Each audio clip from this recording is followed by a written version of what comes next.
Welcome to the No Name Podcast, sponsored by Texsource. Here's your host, Ryan Boland and Mike Hoey. What's happening, guys? Ryan here at Texsource, another podcast episode. We have, as usual, Mike Hoey with us. Welcome back. Welcome here. glad for you to be with us. Welcome to my office. We also have Scott Thompson with us here today. He is our Georgia salesman, or one of the Georgia salesmen. So he's with us visiting. We actually had sales meetings this week, so got a whole crew in, and we're going to try and dig a lot of information out of Scott today. See what we have. See what you figure out. Yeah. So how was your ride in from Atlanta? It wasn't too bad. We didn't have too much traffic, so I mean. You guys left at 7 a.m. Yeah, so we didn't hit anything. Yeah. We'll hit something on the way back today, but it'll be all right.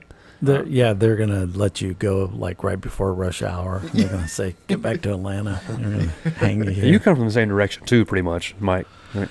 Yeah, the Kind of. upstate. And, of course, the traffic is hell on 85. But that'll be over soon. I'll be moving to North Carolina. Oh, yeah. And Oh, you are? Yeah, absolutely. I that drive alone, I'm losing, a couple hours a day. So What's the drive? How long? usually about, on a good day, 45 minutes, but typically there's some numbnuts out there that is screws broke it all down. up for everybody? Yeah. And you're blocked in these two little lanes where you can't get out. The cement on each side? Yeah, I mean, there's no way out. So So he's making a plunge to Kings Mountain. He will be living here, Oh, that's good. and I hear the taxes are high here in North Carolina compared to South yeah, Carolina. definitely South Carolina for sure. Yeah, that'd be true. Yeah. I don't know about Georgia. I think it's about the same. I don't know. I mean, I live there, so I should know. So we're in the spring now, so it seems like things are starting to pick up, or at least I see the warehouse and Not like normal, right? It should have started getting a little bit busier back in March, but I think everybody, a big number of our manufacturers are saying the same thing, that it's a little bit slower of a start this year than it was previous for a couple of years. Yeah, I've been from a small shop to a big shop, and none of them are like, hey, we're kicking in like crazy already. And usually it would start by now. But I think it's just a little later than usual. Yeah. And that's even from the manufacturers saying Right. that as well. I mean, that's across the board everywhere. Yeah.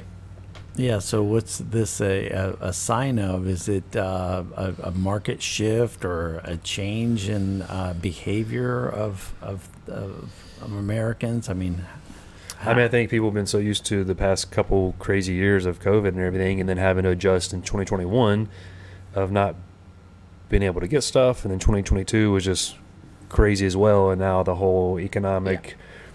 You got stuff across seas happening. You got all kinds of turmoil everywhere in the U.S. So I think everybody's a little timid. Then you got the interest rate Rates going- hikes. yeah. I mean, everything in the U.S. is hitting all at once. I think it's got people. Well, I think that's what scared a lot of people from equipment too right now. They don't want to take that jump in there and get another payment or an interest payment. Like, oh man.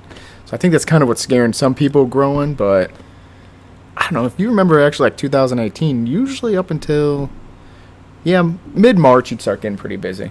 Yeah. It started ticking up here at Texsource probably right at the end of March is when it was ticking up. But I mean, it just wasn't normal. Yeah. So yeah, I think the only thing we can count on this industry right now, with all what's happened in the last 3 years, is it's unpredictable. And it always seems like the strong are going to be the ones that survive. The ones that prepare more are going to survive this. yeah, I think most people in 08 when they had the big failure, a lot of people that owed so much on equipment and supplies and they ran into 60 days, they didn't stick around. It's the people that pay their bills on time, have inventory, have savings and all that work out pretty good. Because, T-shirts are pretty much recession-proof if you think about it. It's the cheapest way to advertise. The commercial's expensive. Banners are expensive. Yeah. T-shirts cheap. And then you're going to just have this a need when it comes to sports teams Right. and School- worker uniforms, all those schools. things. Right, schools are never going to... Vacation Bible School is going to be coming up. So it's Yeah, that's coming up in usually I think that runs in June.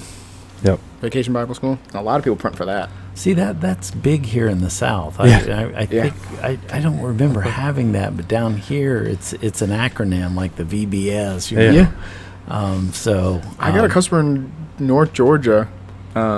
He's for the last 10 years prints almost like 500,000 to 1 million Vacation Bible so School shirts a year. he's cornered that market. Yeah, he's got a pretty good. I mean, he's got a pretty big chunk of it. And that's what, ultimately people have to do is find this, and I'm still, the jury's out, niche or niche market. Yeah. I guess you can say it both ways. Niche is more pretentious because it sounds French or something.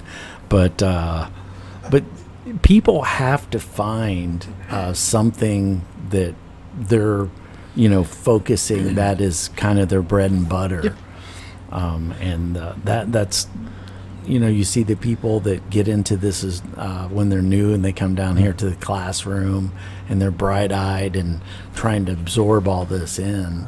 I would always focus on fraternities and sororities back in college because you could always get all of them.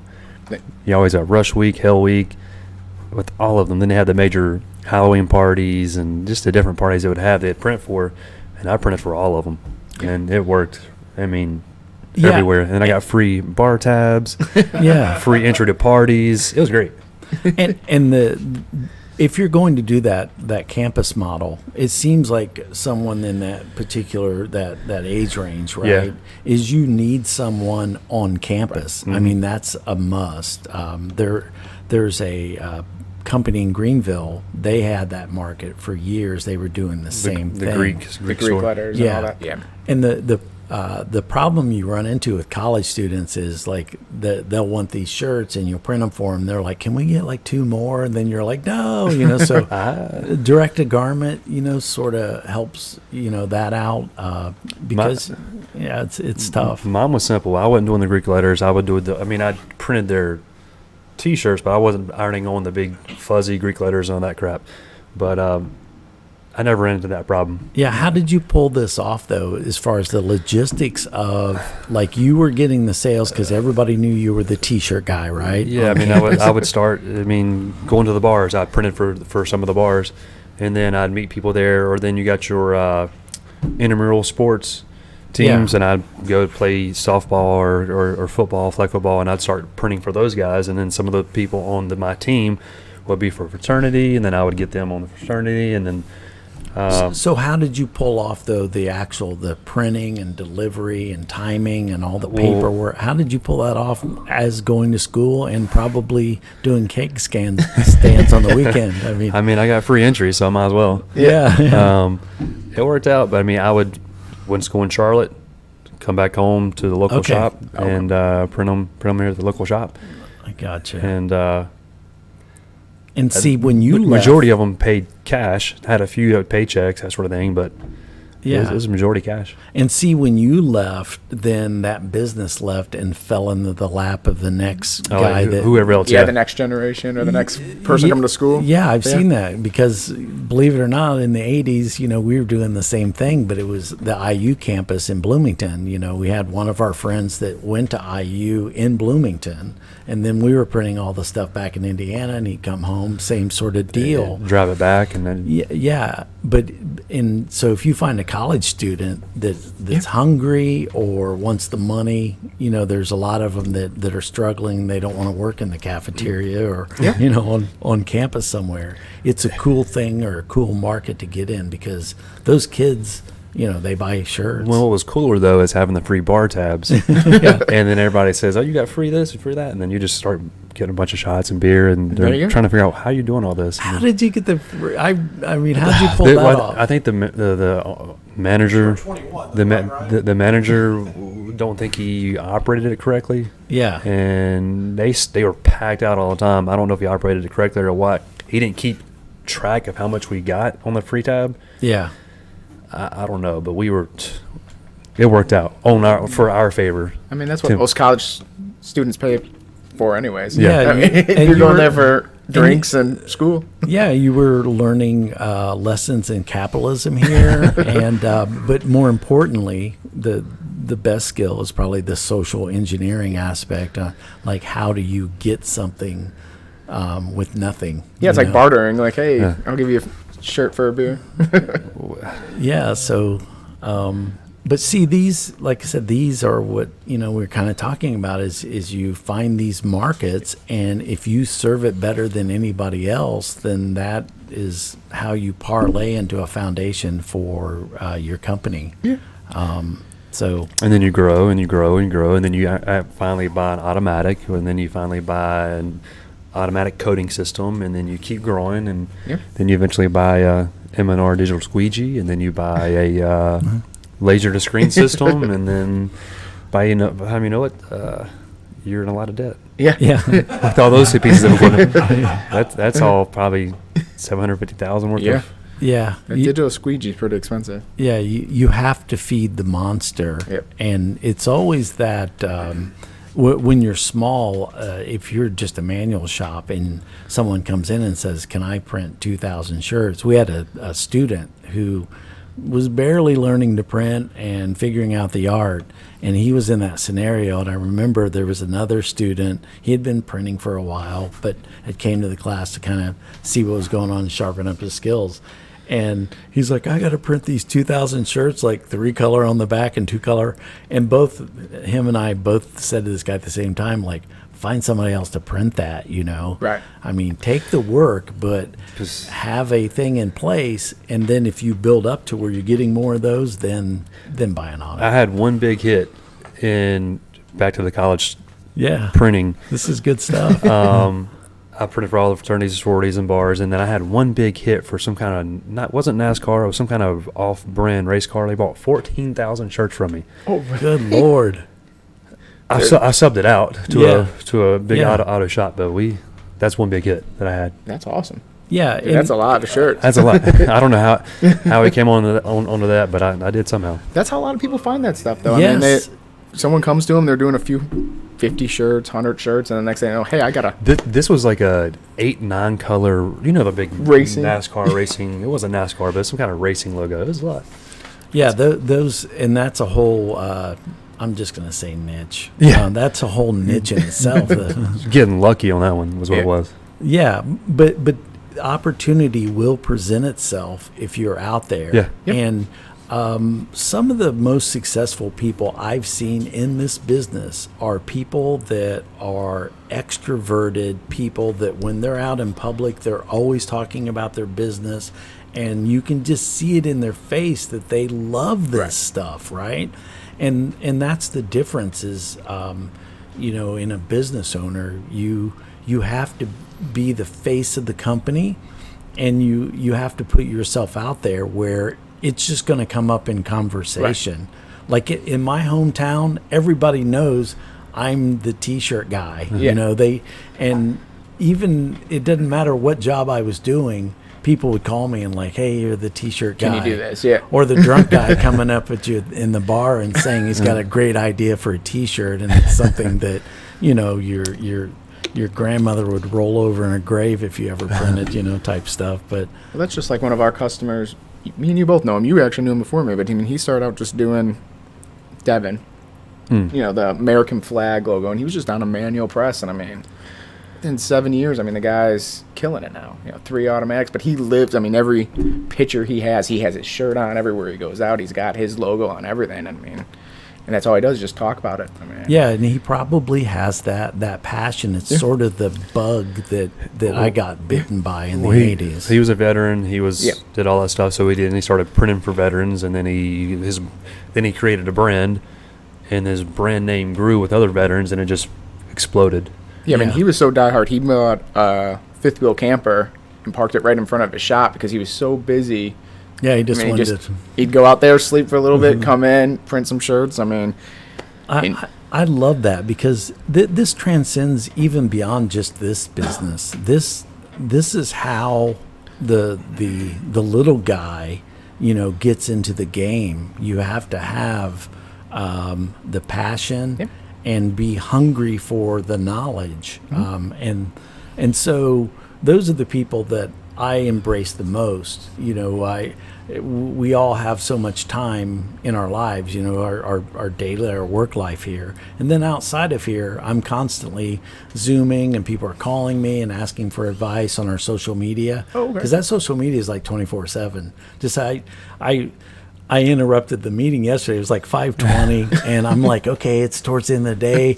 I listened, but this guy's like, hey, I like Union. What ink should I buy? Yeah. And I wanted to give him a couple alternatives, and it turns out he needs to use the 1071 for the premium stuff. But in the end, he's one of those guys that he it's just two people. Yeah. They're doing like $14K a month, and right out of the garage. Yeah. And he understands, he's got to have a high quality product if he's going to, play in this game. So those are the people that when they text me at 9 or 10 at night, I don't mind because I know, we're helping these people. Yeah, we get a lot of those. We had sold a full manual shop in Virginia, all Vastex. And he was subbing out every single thing that he had to an auto shop. And he's like subbing out $170,000, $200,000 worth of printed shirts. Oh, wow. So we decided, all right, it's time for me to keep it in-house. So then he came to us, and now we're getting his full manual shop set up. It's not there yet, so we'll help him set it up. And Is he getting a full auto shop?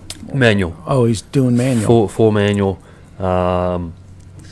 I think it's another, I don't know if he's a veteran or not, but I think he's printing that type of style garments. But he's buying a full manual shop from us, bringing everything over from the other place he's subbing it out to keep it in-house, and then we'll help him set it up. We'll get him trained and spend 2-3 days out there training him, getting him going the right direction, and he'll be off on his own. Nice. But same deal. Yeah.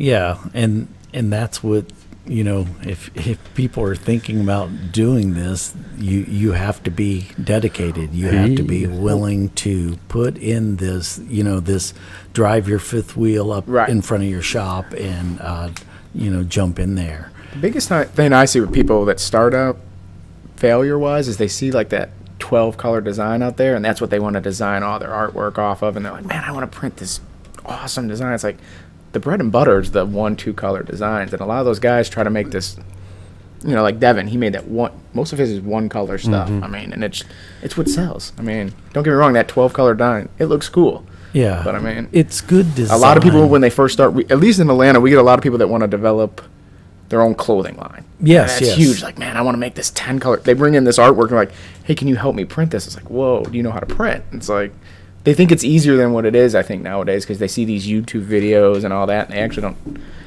Here, you guys at least go and train them and show them how to print. It's pretty easy. It's pretty easy, yeah. I got a software. I just hit a button and it cranks it all out, and you just print them. See, that's one thing I'm not good at is anything with that. It is easy now, coming up soon with the direct-to-film stuff. Yeah, that's So it can be easy. Yeah. Well, and this will parlay. I am so stoked that we're going this direct to film route because of it's such a big piece of what I teach already is the where that fits in. Yeah. I always hated transfers. I'm a screen printer. I hated them, don't like the feel of them, don't want to wear them, all of that, right? I don't like them. I don't mind them. Yeah, you get jaded, though, Yeah. see? And so I literally had to change my mentality when it came to business where someone under 3 dozen walked in the shop. We were just saying, go down that way. And see you later, yeah. And so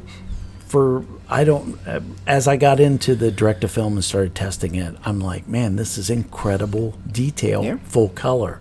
And so it sort of fits in that same window that direct to garment was fitting in, except you don't have to buy this, a direct to garment machine in your house is going to cost you a chunk of change. This is a heat press scenario. Yep. So it's still going to cost you a chunk and change though for the direct to film. Well, but here's you create the demand that's going to give you the return on investment. So if already because I know lots and lots of people out there that are doing brands with direct to film, and as they come up, they're the ones saying now like, okay, I'm doing this volume. It's time for me to buy the machine and bring that in-house. And that's the perfect, just like when you sub things out, that's the perfect time to say, like, I'm doing a lot of sub work of auto stuff. I'm going to buy an auto and bring it in here, right? And that's why I love that direct-to-film, because I could start fulfilling these orders and making good money, on direct-to-film. What's a true timeline? I think it's sublimation was the big first. Then you went to direct-to-garment, and now direct-to-film. Is that like a pretty good timeline? Well, of the inception of this whole little direct-to. Yeah, the sublimation has been around. It's awful. Even in the crappy. I hate it. In the 80s. It's great for white stuff. It's great for coffee mugs. Yeah. Like I said, they all have their place, and I had to step away and stop looking at my biased. Everything's got to be screen printed. I guess I'm biased too. Yeah, we do become biased. So you have to determine what you define yourself. What do we want to offer? Right. Do we want to offer that? So all of those technologies have a space if you want to offer that. Do you want to try to be that everything to everybody? I'm thinking the inception of how we got to direct-to-film. Would it be sublimation and then it kind of piggybacked into direct-to-garment? Then it's direct-to-film? Direct-to-film is an iteration of direct-to-garment. Right. It's the same machines. Pretty much. Well, you got to think, you remember the old T-Jet printers? Oh, the one everybody lost their ass on. They lost their money out. That's what I was kind of worried about, the direct-to-film being similar to that, but they're not. There's probably brands out there that are, but... Yeah, here's something that the whole direct-to-garment thing that everybody's been fighting for years and years and years. And even the direct-to-film people, because I know people that have pioneered this direct-to-film. Yeah. I was in it from day one because I love new technology. It's always the white ink. Right, the white ink, the pigment. How small can I get a granular pigment to shoot through? The other colors, they come out beautiful. It's always the white, so they have some sort of shaker thing going on. And that's where the original direct-to-garment, T-Jet, Scott Fresner, that some people want to, take him to the gallows. He knows that. He was bad at it, for a while. Yeah, because he pushed it too far with the white. Now, now people have it and it works, but... Well, even if you look at the digital squeegee, because me and Ryan have been working on some stuff with that, like, the way they're putting the white down first and then the colors on top, man, I mean, dude, the prints that they're getting is just crazy. Yes, it's expensive. Yeah. But you got to think that technology's come along so long, in 10 years, it's got to cut the price down. And I think that's where DTF is kind of in there right now. It's cheaper. I mean, what's $25,000 for a good unit that can produce a decent amount versus 15 to 18,000. Okay, 15. Well, you throw in some supplies and, you'll still be about 18,000. But what's an automatic going for? Like a package dryer, all that, you're looking at 50? Yeah. And then you're in, at least the DTFs, you're in air-conditioned spots most of the time because you don't need the big dryer. You definitely have to control your environment. Right. I do know that. And here's what I've seen happening in this market. One of these pioneers I talk about, I'm not going to drop his name on here, but what he did is he had a clothing brand and he was using direct-to-film transfers. And he said, I have the volume. I'm going to go ahead and buy one, but I can only fulfill, you get so many 100 feet a day out of one of these wide formats, that'll print typically 22 and then 100 foot or however long the roll is. So he made the plunge and had to go through a technical nightmare because this was before a lot of people had them. So in the end, what he ended up doing was he started offering those to other people. And that's how I met him. And I called him. I'm like, dude, I'm sending you some artwork. We're going to break this thing. I wanted to see what it could do. So if you do go down that road, think to yourself, okay, I'm going to use it for my business and my brand, but I'm not going to let that thing sit idle because it's a moneymaker. And so now he still does his brand, but by far He's subbing out. Getting more people bringing in their stuff. he can't print them fast enough. Well, let's sell him another piece of equipment. Well, he's got a second one. Oh, man. He's got a second one already. But you can see that this expanded because then anybody that, it's just a kid on the street that wants to do his brand, Right. he's going to use that technology. Yeah, because you can buy 10 of them from him or 20 from him. Does he have a minimum yet? Or You can buy 12 by 22 or 12 by 60. it's more about the space, isn't it, than what you're taking up versus how many? And here's where you don't want to make this mistake. Direct-to-film is full color. Right. So if you're getting direct-to-film, don't get, a full chest that's one color. Right. It's like a Maserati being a taxi cab. you use a a space. screen printed transfer for that. Right. Find somebody to do that. But if you need full color, full tonal, or even just spot colors where it's just It's already printing on that space. You might as well utilize that space. because it's going to cost you the same yeah. per square inch. Right. If you got just a 2 color versus a 10 color, you're almost at the same price, right? Yeah, and so I'm going to give you what a price of 22 by 60. I can get one, anything you can fit in that space, $50, and that's shipped, to my doorstep. So what that means is, if I want to do neck labels instead of printing them, I can get them done and gang sheet these things, and you got about a quarter a piece. So now you've gone from I've got a brand with a hang tag to I tear that out, and then I've got my own. Yeah, then you're legit. So this is a game changer. I'm so excited when we come in here. Just don't send me when somebody can't print their white because it clogged up because they didn't run it for 3 days. Yeah. I'm not going to be any help there. Well, that's getting on a more technical side that we can talk about later on. I just saw someone, I think they even have, I just saw it online, so I don't know who's making it, but it's like a glow-in-the-dark heat from the DTF as well. That's an ink that's Yeah, it's supposed to, I don't know if it's actually came to, how they've done it yet, but it's supposed to be able to glow in the dark as well. Too much. Yeah. That's the thing with these. That's the only thing I kind of worry about is, are they going to advance so quickly? Or is someone going to come out with 1 and 2 years that does way better prints, or does, because they've already talked about switching from powder to a liquid adhesive. I don't know if you've seen that. I don't know the difference yet on that, but yeah, and there's different papers out there that give different feels. Right. But the same, that all you have to do is follow the trail that Direct to Garment went through. When you first saw Direct to Garment, it had the white. Once it got to that point, got right? past It the used white. to, yeah. Here's what happens is, and this is happening in direct to film, it's very predictable.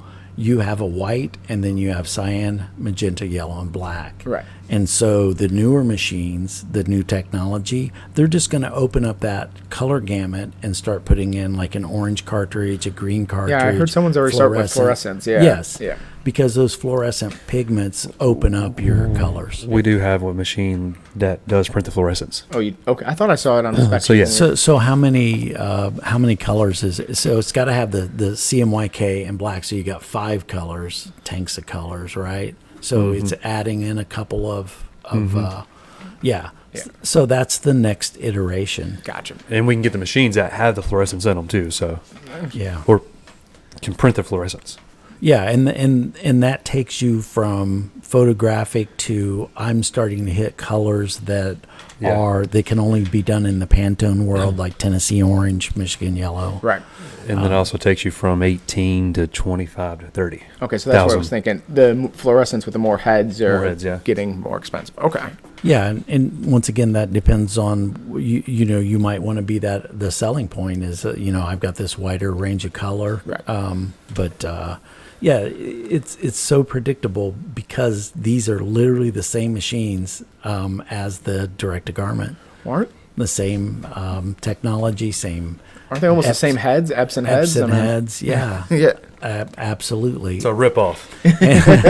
No, Epson is laughing all the way to the bank. It's funny because everybody uses Epson heads in all of this technology. The digital squeegees, I guarantee those are Epson heads. I think it is. Yeah, they have to be. They just have cornered the market. Isn't the eye image as well an Epson head? Yes. It's absolutely an That's what I thought. Epson head, because when you go and buy one off of Alibaba, you read the serial numbers and you don't want to pay like some street price. That's what you do. But it's an Epson head for sure. We should get those and put on Amazon. Well, then you would nick into my side business. That's what I'm trying to get into. Oh man, damn it! I got to pay for daycare. Yeah, Daycare. daycare. Oh, is yeah, how's They're that going? ripping me off. How's that little guy doing? Pretty good? He eats and sleeps. He eats and sleeps. That's all they do for a while. Look, this is a nice area up here, Ryan. I say, we bring up the playpen scenario. That's what I wanted him to bring him to the office. My wife Yeah. would just take him for the day or two. I've lot of got. work. It stops me from having another one. I So have she a can just get her baby fever out of the way. Yeah, I have a wife who misses her grandson, because he's so. I could be like, this is your surrogate, like all those puppies you want to adopt. Yeah. That's what we've been talking about, is getting a puppy, because my wife, it's either a baby or puppy. I'm like, puppy's baby. cheaper in the long run. Let's get the puppy. Yeah, So- and they can accidentally perish, and Yeah, it's okay. exactly. They go to that farm and disappear. Yeah, the baby you're stuck for. But Ryan's right. I mean, you need a part-time job just to pay the child care. It's crazy. Yeah, It's not fun. no. Not used to that type of expense. Oh, yeah? Just taking my money. And the formula, it might as well have gold flakes in it, as expensive as formula is as well. They got you coming because you can't get out of it. Yeah. You got a baby; it's kind of like a permanent thing. Same with like diapers, everything. It's like, hey, we can just raise the price. I mean, Yeah, Well, this has been fun. yeah, just talking about random stuff. It's pretty Yeah, fun. this is good we'll stuff. we'll just call Scott in next time. Just say, come in from Georgia. We'll do a podcast and take going back home. Yeah, you're gonna have to come up once a week now. I would say we could bring it down to Georgia, but man, this is a lot of stuff to Oh, bring God. down to Georgia. Something bad would happen. It wouldn't work. Yeah, exactly. Yeah. But yeah, thanks for joining us. Well, thanks for having me. Mike again. Yeah. Have fun driving back to Georgia. Did you guys figure out the name? We're working on it, but yeah, we did. But we did. We're just leaving it alone because I could care less anymore about the name. But It's the I care less about the name podcast. I don't even care. We're sponsored by. I can't say that. No, yeah. Anyways, yeah. Sponsored by Texsource. Yeah. That's all. Well, maybe they will. They'll see the can. They'll be like, "Hey, you guys are pretty popular." It's a good drink. It's a lot better than a lot of the other ones. Not too much. Doesn't taste too sweet. A lot of energy drinks are sweet. And they say they have no sugar. They probably don't, but they're got a weird sweet taste. This one's a little more. It's mild. It's good. I like it. Is that like a 0-calorie type scenario? It says it is, but who knows what it truly is. It just tastes better than the other ones that I've drank, and I like it. It's a good energy drink. Yeah. So I think it's for working out too, right? Isn't it supposed to be? It probably that's what is. They claim. They all claim that. So. Yeah. Oh, okay. But anyways, All right. Cool. right. Thanks, guys. Thanks for having me. see ya. Yeah.